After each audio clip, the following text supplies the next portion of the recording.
امی گیلان میان و سیوارشی بیه که بشور رنج و درد و غصه بباره آب ببره غرق کنه زجر و غمه دوباره شاد کنه مردم دیل خسته امی گیلان میان و سیوارشی بیه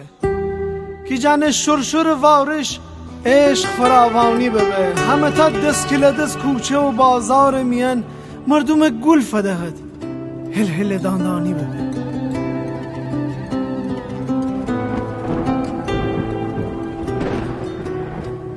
امی گیلان میان و سیوارشی بیه که دوباره زنده بشی و نفومانی شه تنز امر خنده تی لبا بره دوباره جا بده تی دیل جه شادی و مهر امی گیلان میان و سیوارشی بیه مردم دار و درخ از پرباری غش بکنه عشق بازی بکنه گل و بلبل باغجه که زمین دریا و کوه و جنگل کشت کنه امی گیلان میان و سیوارشی بیه هر زباش بجاور جه ترس بکنه از بجاور بج بسی طلا و جواهر فبو تا که شاورس خو زمین سر بوشه رقص بکنه امی گیلان میان و سیوارشی بیه پر دست پر خانه میان و سیوارشی بیه بج پر به مارتیان و سیوارشی بیه ریشه فقر و بینه و سیوارشی بیه سیر بخواست گیله زگن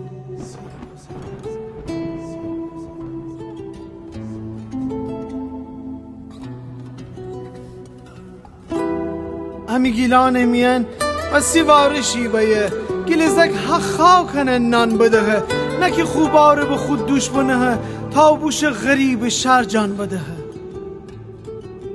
امی گیلان میان و سیوارشی بیه گیلانی از ندارین نوش خو خاک نفرشه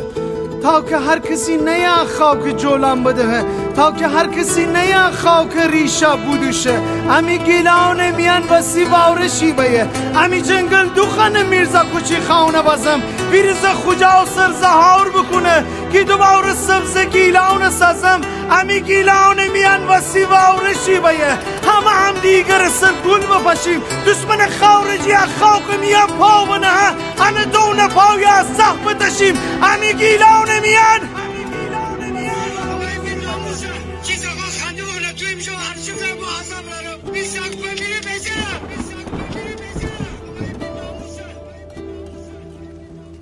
امی گیلان میان ایروز یا وارشه امی گیلان میان انتظارم به سرایه امی گیلان میان شادی خیابان دوبه امی گیلان میان هتو بکتی دیل خیلی